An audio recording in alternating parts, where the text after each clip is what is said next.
loves you, and I'm just here to help you any way I can. And he goes, what kind of answer is that? I just told you I hate your family, you know. We don't hear that, because usually it's an eye for an eye and a tooth for a tooth in response, because that's the human nature. But God has asked us, no matter how people treat us, to bless them.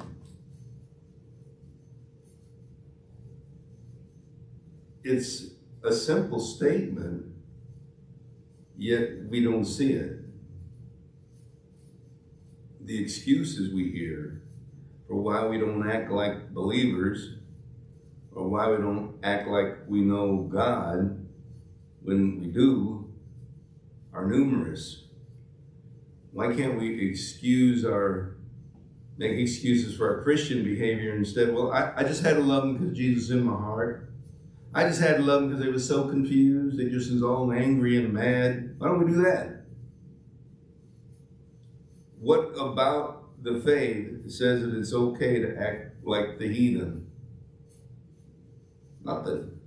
But that's that verse. It says, bless anyone who persecutes you. It doesn't say someone who is even like just talking bad about you either. It can be anything. Someone's attacking you, bless them. And he says, do not curse them. He doesn't mean swear. He doesn't mean swear in there, do not curse. He means do not wish Don't curse people. Yeah, do not wish ill will upon them. That's what it means by curse.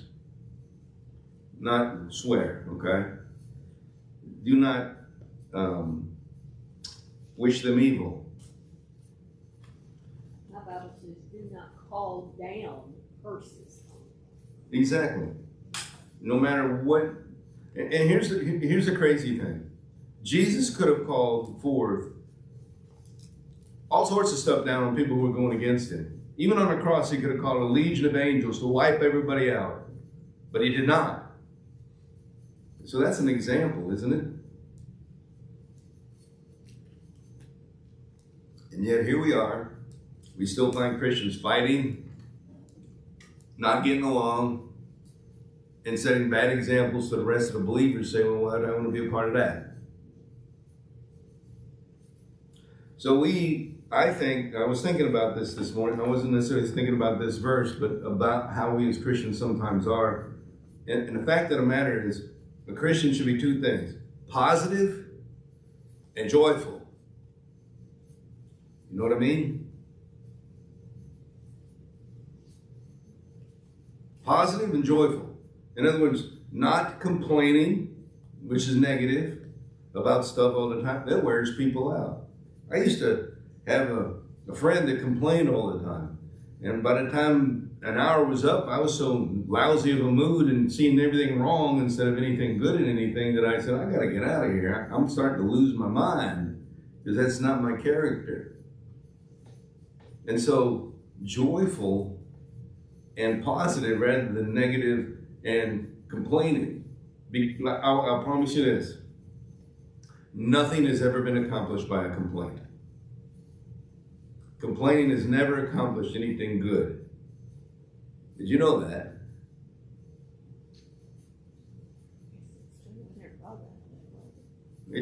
Come on, you see it, right? I can't stand the way they drive. You know, they just drive like this, and this person talks like this, person acts like this. I just can't believe they do that. They just think, and it's on and on and on about everything, right? What does it resolve? Doesn't fix a thing, and it doesn't create an attitude or an environment of encouragement and joy and lifting each other up. It sets a negative tone on things. But if you hear someone walk in the room and go, you know, I'm so glad to be here. God's so good. I love everybody. And they just make you feel good. And does it accomplish anything? It absolutely does, because it sets the tone for the entire environment where people can work together in harmony. The Bible even says how beautiful it is for brethren to dwell in harmony or unity. So bless those and don't curse. And verse 15, rejoice with those who rejoice and weep with those who weep.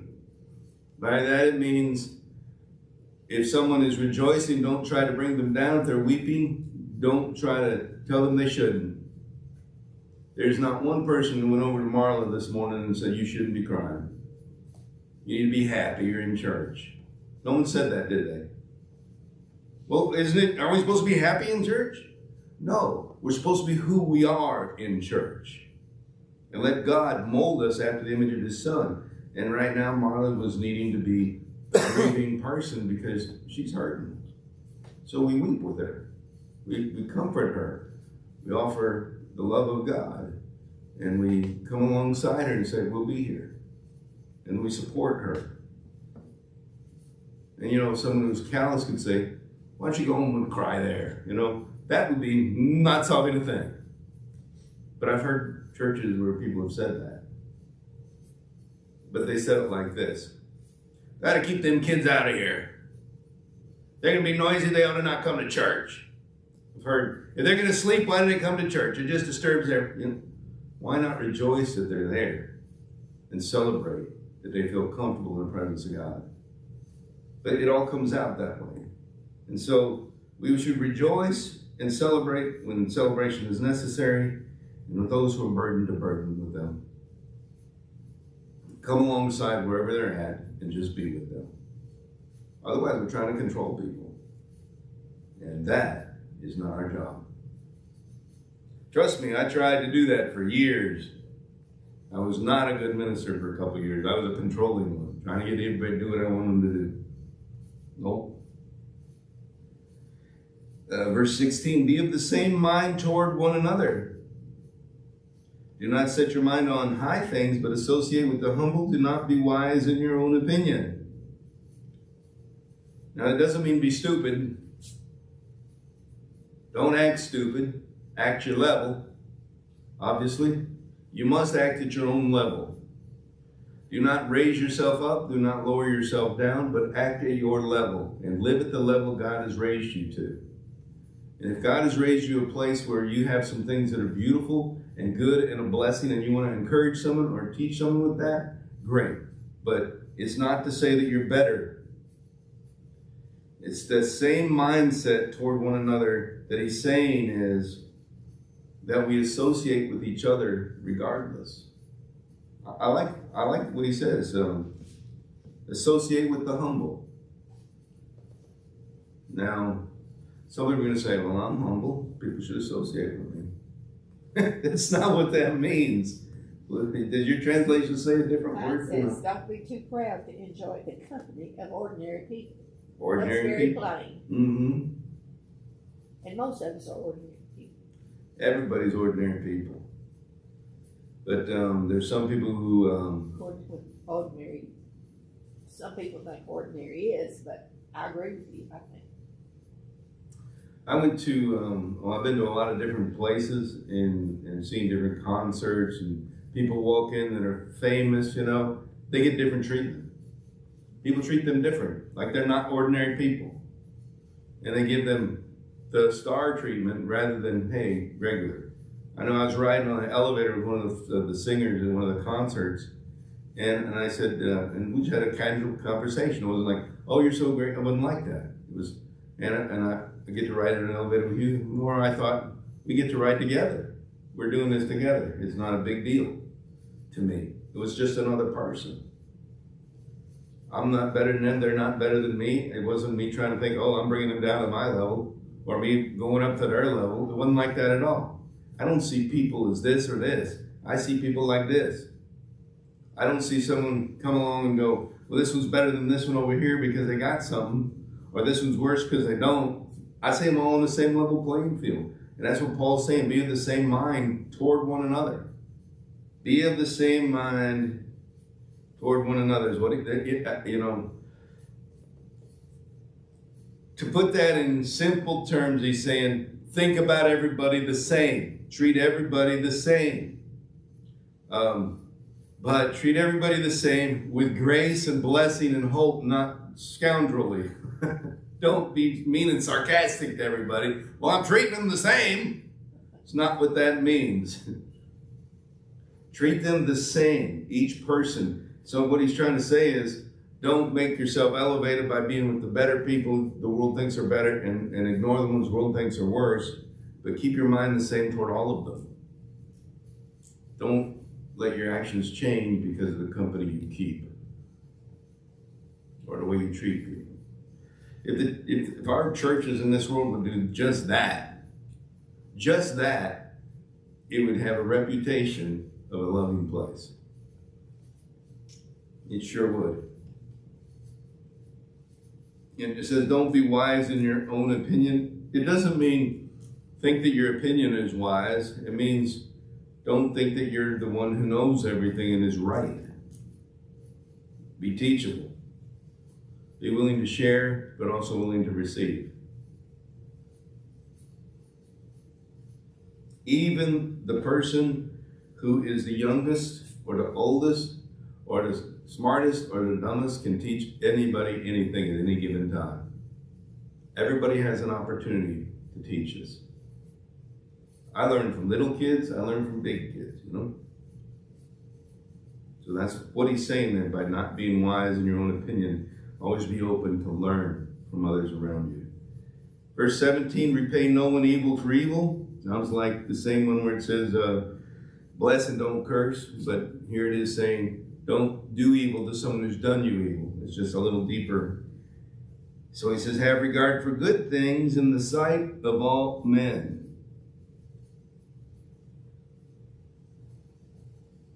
Says, provide things honest in the sight of all men. Yeah, it's another translation says, yeah, provide. It makes more sense to say it that way too. It's kind of hard to explain have regard for good things in the sight of all men. Like, look, I got the best stuff, you know? It's not what that means. It's not what that means at all. It means that we provide for each other. Provide good for another. I'll never forget this sermon a pastor spoke. Back in the olden days, he and his family, he was a preacher's kid, and they got a knock on the door on a cold winter's day. And the family brought them some pig livers and said, we wanted you to have these pig livers, preacher, so you can feed your family today. And the family said, thank you very much. And the guy said, well, the dogs won't eat them, we can't bury them, so we brought them to you. Pig livers are rough, they're nasty. But they said, we can't bury them, the dogs won't eat them, so we're giving them to you. That's not a good thing. If you're going to bless someone, bless something with something they can use. Something that will actually help them. This guy talked about the pig liver theology. We put what's left over to the church that we can't use and we can't give away. And that's what he talked about, pig liver theology. I've never forgotten the story. And I see it a lot, you know, where people will say, well, I'm going to give them this when they got this, which is better, but they're giving them that because, you know, they don't deserve this. But we can't determine who deserves what because we don't know that we're not entertaining angels. We have no idea who's walking through our door. And the strangest thing is, one day, someone might regard us as one of those angels walking through the door and think that they have been entertaining angels. That's how I felt about that phone call in the middle of the sermon today. Same guy called me and left a message a few moments later. Oh, heck. Yep. I think it was the same moment, but it was about 30 or 35 after this moment. Same guy. Was it somebody that knew we were in church?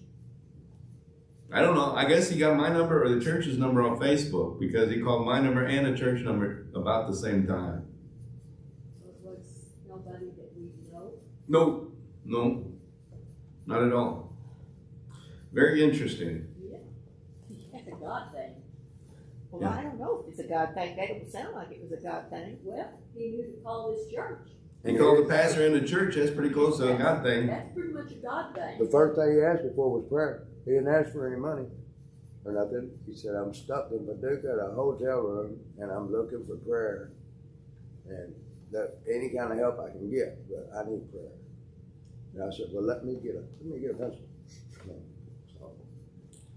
So let me tell you something. If we have an opportunity and we decide to give somebody something that isn't worth anything, and we have the opportunity to bless them with something that actually isn't going to offend us to give it to them or offend them to receive it, why not? It's stuff. It's stuff. Stuff isn't going to go with us into eternity. We're definitely not going to take it into the grave. As one person, that many people have now said, there's no U-Haul or a luggage rack on the hearse for all the stuff he's taken with him. Even the coins they stuck in the Pharaoh's mouth and all those things in those tombs are still in the tomb. He didn't take it with him to get over river Styx, because the coin could never get you over to the other side. Only grace of God. So he says to do that. And then in verse 18, if it's possible, I love the way Glad you did that. this one says, if it's possible. If it's possible, as much as it depends on your effort, live peaceably with all men. In other words, do your part to live peaceably as much as possible. Some people won't let you live peaceably, but do your part. In other words, don't be the reason that it's not peaceable. Peaceable, that there's not harmony there. I've never used the word peaceable in a sentence. It's like, why would I do that now? But he's talking about our relationship with people, to get along with people, to nurture and love and respect one another. And in verse 19 then, beloved, don't avenge yourself, but rather give place to wrath, for it is written, vengeance is mine, I will repay, says the Lord. Again, he's talking about if someone does you evil, don't do evil back to them. That is not the rule of the street. Not at all. That is not the rule of a non-Christian belief. If someone does something wrong to your family, what do? In our world, it was hit them twice as hard. You go back at them. That's right. You hurt my family, I'm coming after you. That's the model of a non-Christian role model. It doesn't mean that you let people destroy, but you definitely let the vengeance go to God and you keep your family safe a different way. This vengeance is mine, I will repay, says the Lord. I love a situation that happened in my life. I may have told you all about this, I can't remember. But a long time ago, a friend of mine and I made a deal that he would buy my lawnmower. And part of the deal is he would mow my lawn, and he would buy my lawnmower, and he could take it after he paid for it. That was the deal we set up. And he says, great. Came home 2 days later, and my mower's gone. I've not had a dime, right? And I said, what's going on? And he said, well, I got that mower, like you told me to do, to get that mower. And I said, after you pay me, and you got to mow my lawn, oh, I'll mow your lawn, because I need that mower. And so I'm going to mow your lawn for you. And I'm going to use that mower to mow your lawn, like we agreed.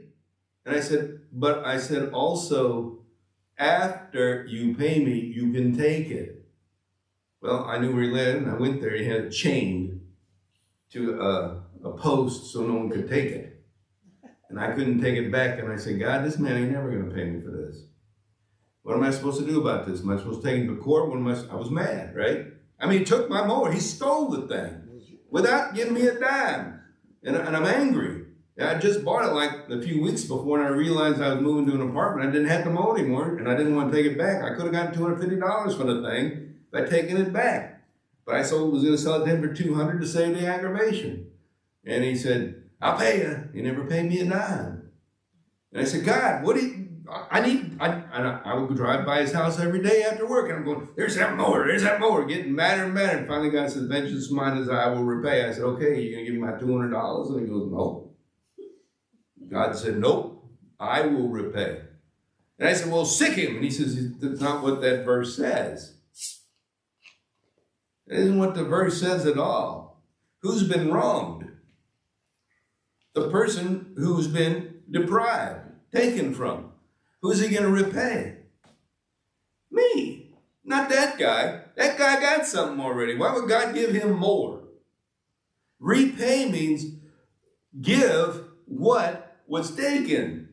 If you repay somebody for taking something, you're repaying, they're supposed to pay you.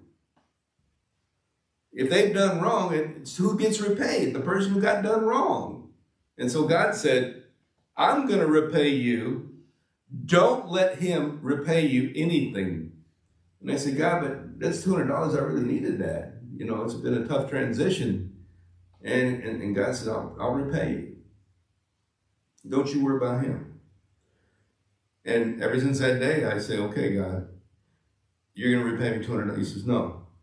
Listen, the way God repays is out of his plenty, not out of our little.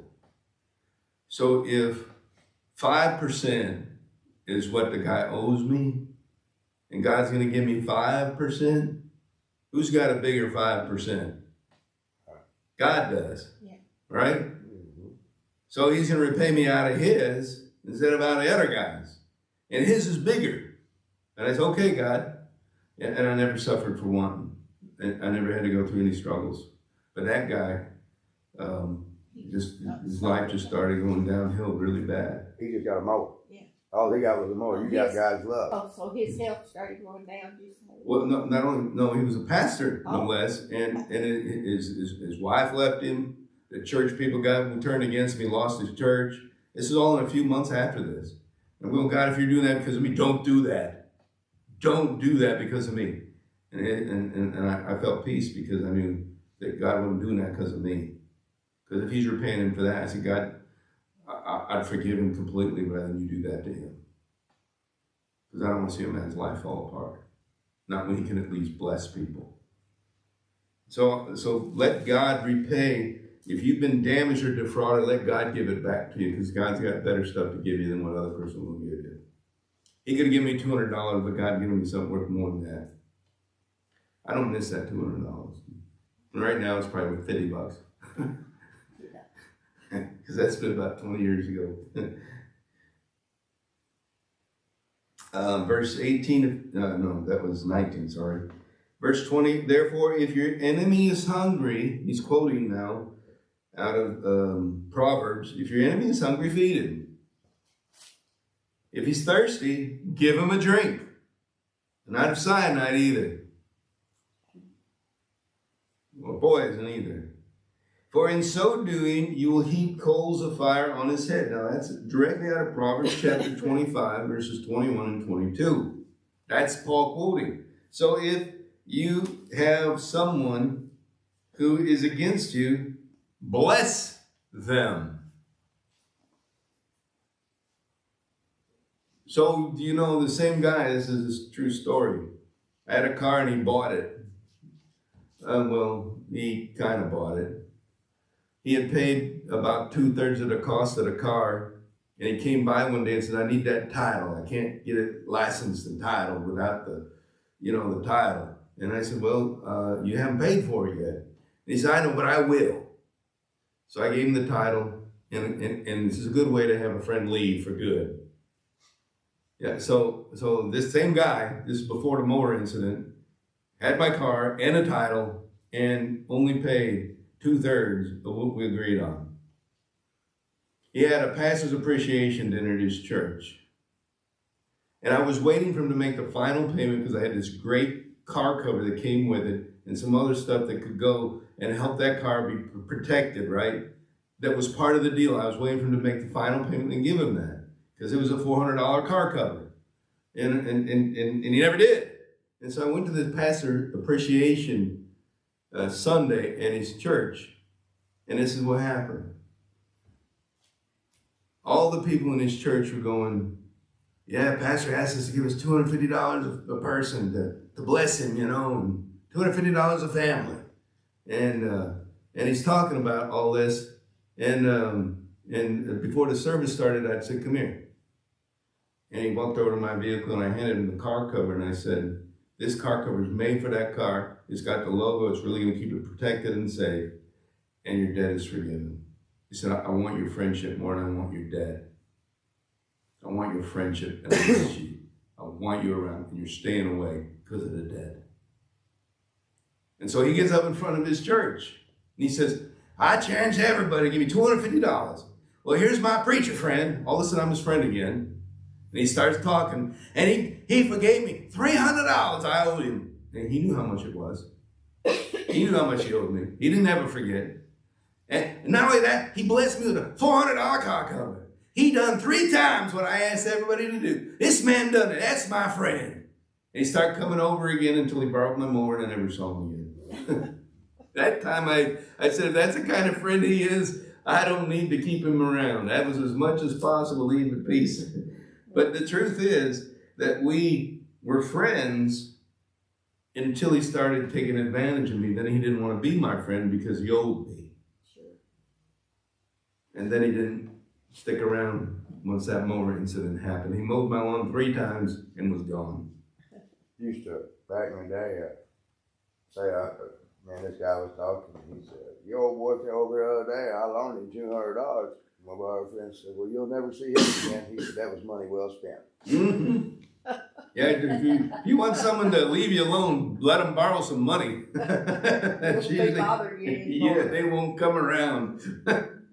Y'all know that that's the truth, right? You can tell who your friends are by how quick they pay you back. Yesterday morning, I went over to my friend Jim's house. Jim comes every now and then with his wife Kim. And I have a utility trailer, but his is a little bigger, a little heavier, and more roadworthy for a Nashville trip. I had to go pick up large items. And so I went over to his house and got his trailer. Put it on my van, and we drove it down to Nashville, loaded it up, brought it back. And my son-in-law, who was with us as well, said, so you want to take that trailer back today, or you want to take it back tomorrow? I said, well, tomorrow I got a lot to do. I got church, I got other stuff. Monday I got stuff I got to do. Tuesday I got stuff to do. Wednesday I got the funeral in church. Pantry can't do it then. The earliest I can get it back is Thursday. I asked him for a borrowed trip on Saturday, and to get it back on Thursday would mean he might need his trailer before then, and I can't get it to him. And so I said, no, I'm taking it back tonight. And then I wheeled it back where it was, set it back down, put it back the way he had it, and I left it there.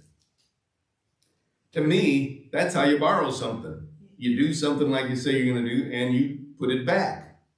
That's what a friend does with a friend. If a person doesn't do that, they're saying, I'm not your friend. And when that happens, you have to understand, Paul says, don't curse them. Don't run from them. Don't hate them. But rather forgive them. And that's hard to do sometimes. But I did that once for this fella. And after the mower, I told God I forgive him, but I didn't tell that guy I forgive him, because then he'd come back around again and borrow some more stuff.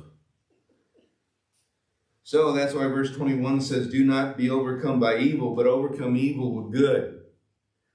I know Star Wars, May 4th is the Star Wars Day coming up on Wednesday. You heard that, right? May the 4th be with you. Yeah. May the 4th be with you, yes. Yes. Well, Star Wars is about good overcoming evil. It's always about the good is better than evil. Well, let me tell you something. God is good. God overcomes wickedness and evil because he's bigger than that. It's not a movie script. It's truly true that we can overcome evil with good, but we in the same process can't let that evilness begin to transform the way we think. My friend who borrowed that, literally stole it from me, I let myself be overcome by evil by anger at him every time I'd see it chained to his in his yard. And finally I had to let it go, and every time I drove back past that, then I was able to pray for him again. I had restored my end of the friendship, but he didn't, and so he never came back. I actually saw this guy. I forgot about it. One time before I moved away from that town. I saw him and he said, how's it going? I said, pretty good. I'm moving, leaving town. He goes, well, I hate that. You know, and I'm going to miss you. And I'm going, I haven't seen you in 2.5 years. I don't think you're going to miss me too much. But we lost fellowship and friendship we'd had for 4 years because of a mower that he felt guilty about. But I was okay with that because I didn't need to have his friendship to complete my life. But it's true, it happened. So let's move into chapter 13. heading on this is submit to government. I remember back in the day at a church, I had a state police officer who was by the letter of the law, 100%. If you were going 57 and a 55, you got a ticket. That's letter of the law. He was. You're speeding. He pulled his mother over and gave her a speeding ticket. That's how bad he was. He got a reputation for pulling his own mother over. And so I'm coming up, and I said to the church one Sunday, I said, what text would you guys like to hear about? And he comes up to me and says, I want to hear your take on Romans 13. And I said, you do? And he goes, yeah. And he's trying to justify himself and the way he does the law, right? Because this is what he used to justify it. So I preached on it. And when I got done with the sermon that Sunday morning, he said, that's the best sermon I ever heard. So this is about submitting yourself to the authorities, which he was in his mind. Probably still thinks that way. Probably would still pull his mother over now. He's like 80 if he was still driving a cop car. But it says, let every soul be subject to the governing authorities. Excuse me. For there is no authority except from God, and the authorities that exist are appointed by God. Do you agree? That is a good question. Now, I'm not so sure. I agree Well, with that. I'll have to say that Tuesday, I kind of seen that, you know what I'm saying? Because they had every intention of locking me up till Tuesday to this following Thursday. You know, and I told y'all, we all prayed about that Tuesday morning before I went in to soften their hearts, you know. And when I got in there, that judge looked at Stacy and he said, look, I know what you want, but he can't work his programs and everything unless he's out. So, yeah, they would contribute that to luck.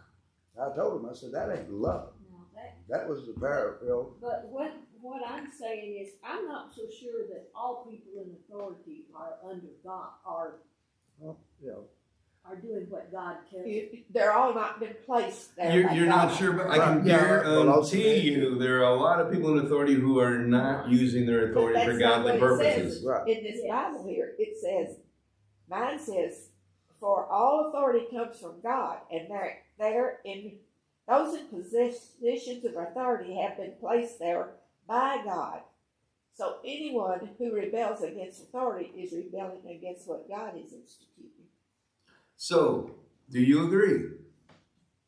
And it said they will be punished.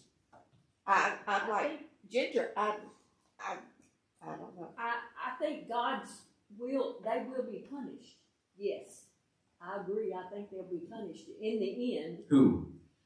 Those that are not doing governing the way God wants. well, for an example, Hitler. You know, you wouldn't say Hitler was ordained by God, you know, put in Yeah. position by I God. mean, that's a good example. How Yeah. can we say that Hitler, who was in authority and killed 6 million Jews, was approved of by God, appointed by God? I can't agree with that. Now, does it say that he was appointed? It says, Ordained. Is that what it says? my Bible says those who now rule have been chosen by God. Mine says ordained of God. Yeah. Yeah, this one says they exist. The authorities that exist are appointed by God, And they've been placed there by God. Mine says that. placed there by God, if you will. Yeah. So, what is he really saying here? What is Paul telling us? Well, I mean, People, and he's saying those in position of authority have been placed there by God. Who's he talking to? Who's his audience? Everybody. No. the Jews. I mean. Be more specific. In the name of the book, who's he talking to? The Romans. The Romans. The Christians at Rome, Oh, okay. the church at Rome. Okay. And what does Rome have as its government? Well, you know what they have, right? At that time. Caesar. That's what they say, Caesar, right? Yeah. And what were they doing for sport? Killing Christians. Killing Christians. Killing godly people, right? For Yeah. sport. And here Paul says to them, Yeah, I see that now, but that, so how do you think they're going to hear this? Kind of like we're hearing it, I think. Yeah. You know, like we're hearing it. Exactly. Yeah. You know, I don't think they're going to agree with what Paul says here. They're not going to like it. But and the reason they don't like it is because Caesar is not, they can't meet church-wise in public. Right. They're in underground tunnels and an underground church. Because if they're caught, they're fed to the lions. You see that, right? yeah. And he's saying those authorities are appointed and they're put by God. And they're going, what? Yeah. just like we're doing. Right. Is that true? Why would Paul tell people that who are persecuted every day and killed every day, the ones who are authority over you are appointed and put there by God? Why would he say that? This is a tough question. If you haven't wrestled with it, it really makes a difference in how you see the world. Fortunately, I got a chance to fight with this verse 30 years ago to figure it out for myself. Go ahead. And you're going to have to help me with it, Me cause too. All right, go ahead. All right. Because you ain't convinced me. yeah. Good. I'm going to give you a picture, if you will, that might help. Imagine, if you will, a picture of the hierarchy of God. How? The hierarchy of who God is. Yes. Okay, Yeah. yes, okay. Okay. If you put like the order of authority in the universe, who's at the top? Yeah. Are you sure? Yes. Are you positive? Hopefully. I'm hoping I'm positive. I mean, yeah, that's what I believe. He better be. Yes. Right. He created it all. He put it in motion, right? Yeah. So everything else is under that, right? Absolutely. It should be. It has to be. Yeah. Because he won't allow anything in his creation he won't allow, right? That's true, Right. yeah. Is this not true? Yes, that's true. So everything under that is under God. Whether they follow God or don't follow God, God is the supreme authority. He is that too. And always has been, always will be. That's God and then everything else, right? They can argue. People can argue. with you. Now here's what we do. Down below, some layers of authority, we're sitting here going, God, this ain't fair. This ain't right. Look what this person's doing, and they're in authority over us or over those people. And that's what we say, right? And we look at it from the perspective that what is happening to people by ungodly authorities can't possibly be under godly authority who's over it all. Can't possibly be. If they're not under God's authority, then how will God let that happen? So in the process of everything God's trying to do and creating and moving forward throughout a bigger picture of history, there are certain things that are going to make people feel like they've been treated unfair. I'd have hated been those Philistines or whoever they were in the desert when they opened up and swallowed them in the Old Testament. Wait, that's not fair. What'd they do? There could have been a kid in there. The only thing they did was they weren't Jewish. That's the only thing they did, was they were not of God. The world swallowed them up. So, I got to share with you this picture. In this authority, is it worldly authority or spiritual authority that we see this being played out? But I'd say world authority there. Because when we look at it from a worldly, fleshly authority thing. Yes. And we look at the tragedies that happen and the pain that happens in this world. And we think, well, that can't possibly have been from God. God couldn't have possibly put them there. And so we see this from the tragedy of humanity. At the same time, we're not able to see it from the work that God's trying to do, that humanity has created the tragedy. Let me try it this way. When people are raised, some are treated poorly, or they're treated one way or another, and they get this certain self-concept, and they believe that they're better than others. And it isn't because, God told them they're better than others. He didn't. He said we're all level playing field. But some people get this idea that they're better. And so in their mind, they start talking like they're better, and other people now listen to them and see that person as an authority speaking their life because they know more, or they say more, or they're a narcissist for that matter. But either way, they get elevated by people.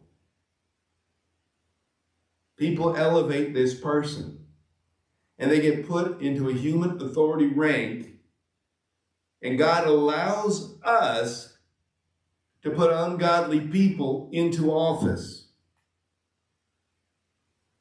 Just like he did. When you use the example of Hitler, he didn't just go, hey, I'm going to get in this office, I'm going to ruin everything. People believed in him. He raised up through the ranks, and people bought into what he did. And he also was anti-Semitic as he did so, was clear about it throughout the whole thing, and they bought into that. They elevated that man knowing who he was. And so what God said, he's your authority, and I'm going to show you what that does when you don't submit to mine.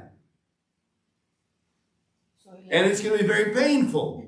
And we need humanity to learn the lessons that we won't do this to the next person and raise up an ungodly person. But we do it all the time. God's trying to get us to change and get godliness in our world, but instead we keep raising up people who are not to be in authority. And so God says, I'm going to let you do that, but you're having the consequences of that, and I'm not going to stop it because you chose this. It wasn't always that way. And that's the way you think they saw Hitler? They believed in his cause. Yes. He was the man of the year in Time magazine. Yes. Yes. Even the United States saw him as some sort of great person, but they didn't do the background check to see that he was, tearing down a whole society to build up. The wealth came from a class of people he didn't like. And that can happen today. Of course it does. Genocide happens a lot. So you're saying Or in genocide. Scripture that what the authorities that Paul was talking about here are authorities that God appoints, are not the authorities that man appoints. What he's saying is that the authorities that we put in place, God's going to use them to give us what we need. It says everyone must submit to governing authorities, for all authority comes from God. And those in positions of authority have been placed there by God. Does it amount to That's this, true. that there can't be extreme good without extreme evil? I mean, It would seem that, I'm not trying to get in a political debate, but let me try and say it like this. What he's saying is that the people are allowed to be in authority because we put them there, and God's going to accept our choice. And because he's accepted our choice, we must now accept that choice for ourselves And pay the consequences. Yes. and live with the consequences of bad choices.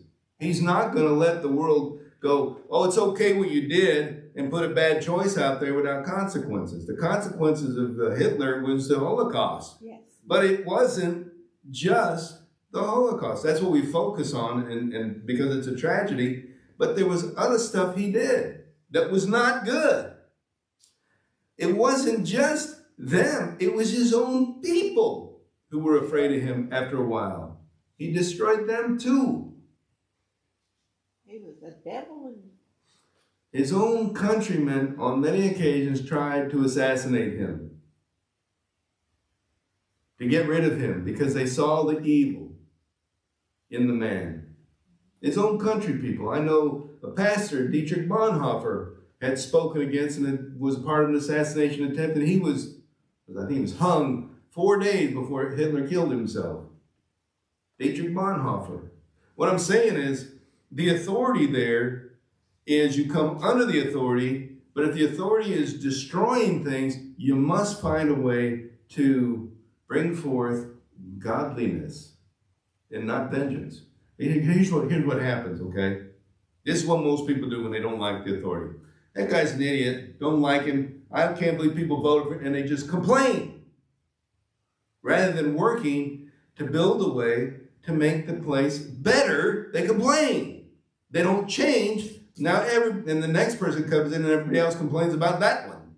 And this person goes, well, I like this, and the other one was bad. And nobody does anything to change anything. They just want something to talk about. That's why you got all those talk radio shows complaining about everything, you know. If he wouldn't do this and that, you know. I used to hear people quote talk radio. I'm not saying they're right or wrong, but what I'm saying is the change never happens on a human level because we look at it from the perspective of, well, we can't do anything. The fact of the matter is, what Abraham Lincoln said is, we got a perfect government, we just got perverted people in it. amen to that. Yeah. That's what he said. It's not a corrupt government, it's corrupt people. And it always is corrupt people that causes. I was talking to a person from Illinois, a friend of the family, as a matter of fact, the son-in-law of the lady who died, he'd given me a ride last Tuesday, and we were talking about Illinois and all their bad governors, and he said, we just can't get a good governor. And I said, what do you mean? He said, it's on both sides of the aisle. It's not on one side of the other. We've had corrupt Republicans, we've had corrupt Democrats in the government.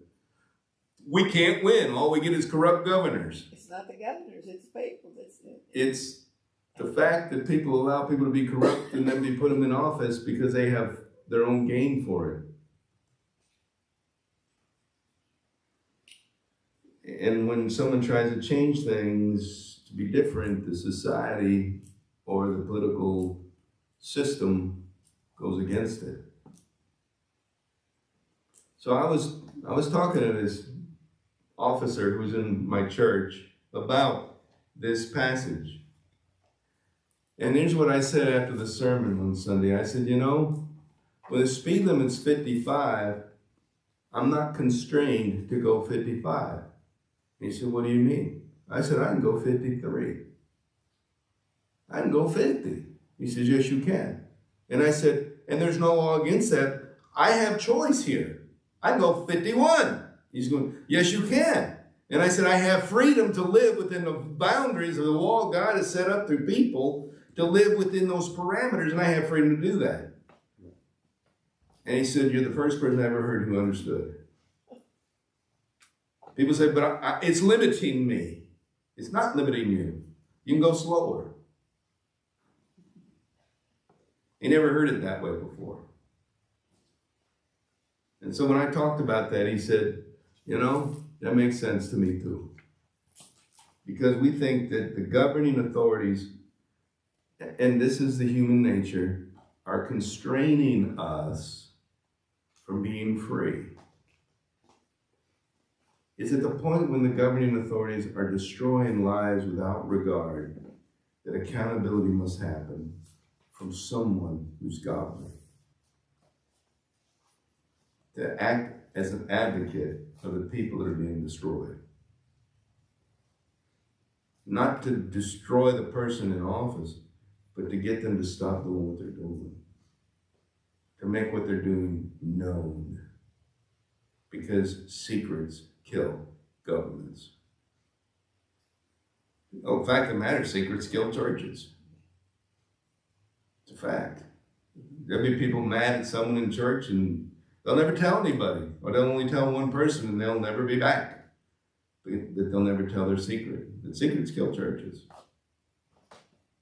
So I don't know if this helped understand that verse, but I hope it did. And so he says, therefore, whoever resists the authority resists the ordinance of God, and those who resist will bring judgment on themselves.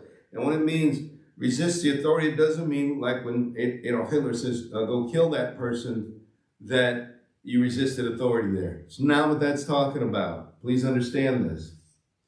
As long as they're asking you to behave within the parameters of a godly life and not stopping you from doing that, resistance to what they're asking you to do is not necessary. A godly life. As much as possible, it says, if possible, live peaceably. If it's not possible, to then speak up and bring forth the godly perspective. The problem is the church has become idle and hasn't spoken up in the face of injustice. And that saddens me, because the church has a voice, and we can be the voice. In verse 3, he says, rulers are not a terror to good works, but to evil. Now, he's talking to people who are under persecution, and they're being hunted. Hunted to be made sport of in a killing game. They're not a terror to good works, but to evil works. Well, here's what he's saying. You can be a Christian and do the right thing in society. And if you're not going against the government, they're not going to mess with you.